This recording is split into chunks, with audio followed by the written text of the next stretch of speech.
Hey everybody, Brickworks here. In this video, we're going to go ahead and make a pen out of one of these rainbow cloud blanks that we just completed in the last video.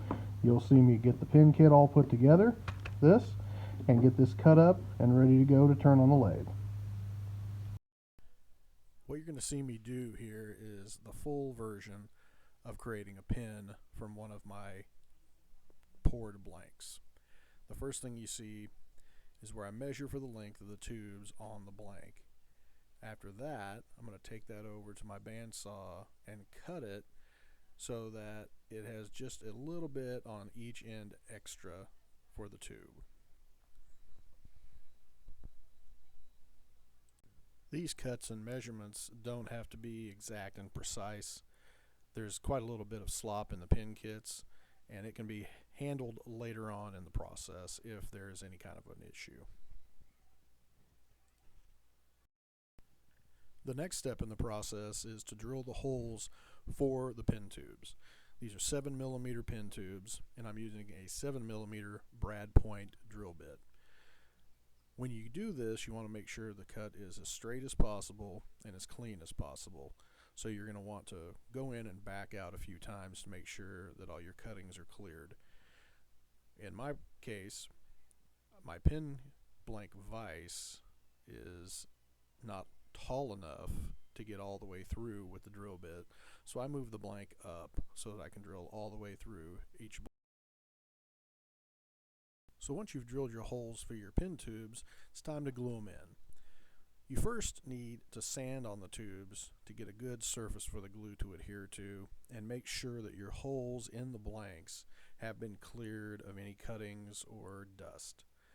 Once you do that, and wearing gloves, you're going to want to use thick CA glue, or crazy glue essentially, and coat those tubes just a thin line. And then you can take that and you put that into the blank and rotate it around to get the glue all around the inside. What you'll see me do here is I put the tube in, rotate it around, kind of take it in and out, and then I will flip it around and put it all the way through on the other end, so that you've kind of got your glue all the way up and down the hole that you've created. And then you go to the other side where you might not have reached been able to reach all the way in, and put that tube all the way in. Now, I made a mistake here on my first blank that I put the tube in, and I left it too close on one side and too far in on the other. You'll see me on the second one tap that around, move it so that you want to be looking at either end to make sure that blank is kind of centered in your hole. If it's not, you're going to end up where what I had was a little bit too much of a tube sticking out of one side. At this time, you use a barrel trimmer to trim the excess off of each end of the blank down flush with the tube. Where I had too much tube sticking out, there was very little trimming to do, and where there was less, we had to trim way down. And you'll see that in this last piece where I'm trimming and trimming and trimming to try to get that down. You've really then got to also look to make sure that you have touched the end of that tube where it's just going to show it just barely shiny at the end, so you don't take much off of that. You want to be careful, and you want to stop and check it regularly.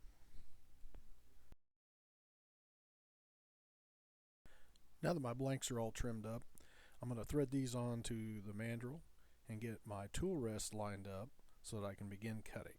What I'm doing is just making sure that my tool rest is set so that when I go in with my easy wood tool cutter, that it hits right in the middle of the blank. So the next several video segments I've sped up to 5 times speed. The cutting takes a little bit of time, and with this particular material, polyester resin, you have to be very careful. If you're using a standard lathe tool, it's very hard to get a very smooth cut with this material because it is prone to shattering and is fairly brittle. However, what I'm using is an easy wood tool equipped with a negative rake scraper, and that allows the swarth to be cleared away in an easier manner when you're cutting and does not cause as bad of a chatter on the particular blank as far as polyester resin or any other plastic goes. It's very, very good for turning plastic. That being said, my pin mandrel that I was working with was a little bit old and kind of out of round.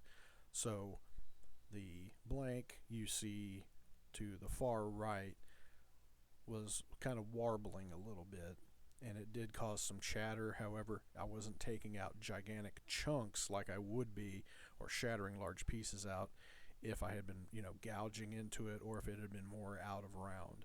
So I'm replacing my pin mandrel after this one. Going forward, I'll have a new one.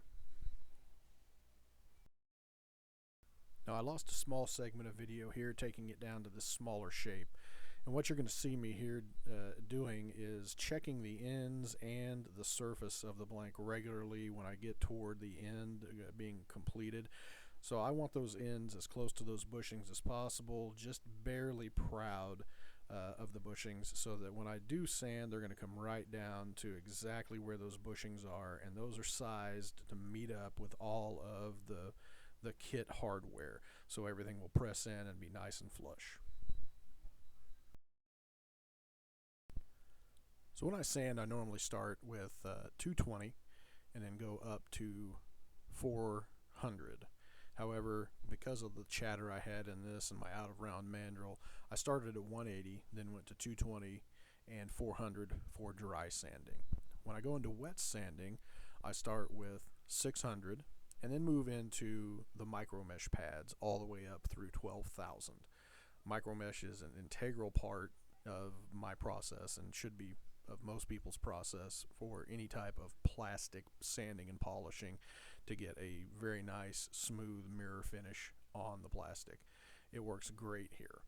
Now at the end of the process, I will put on Meguiar's Plastex, which is normally used as a headlight polishing compound, but it can be used for any type of plastic, and it does give a very nice final polish.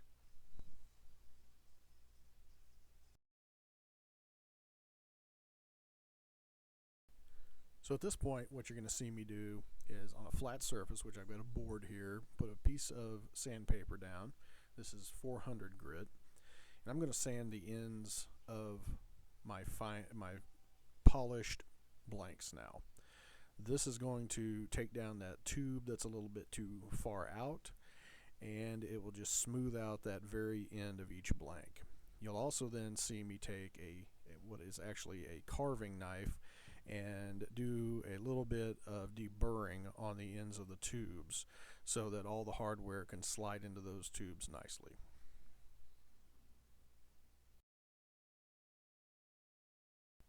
This is the final process of completing the pen, where you're going to press in all of the hardware from the kit into your finished blanks. First, you're going to put in the tip, then you're going to put in the transmission, which is what lets you turn the pen to have the ink nib go in and out. After that, you're going to use the pen press to press in the cap end, and that's going to also include the clip. Once that's done, you just press fit everything together, and you have your final working pen. Now you have to be careful in this process and make sure everything is aligned, because when you press in and it's not aligned, it can just damage your blanks beyond repair. And I've had several pens that have been destroyed this way, where the items weren't aligned when you go to press them, and it's just messed them all up.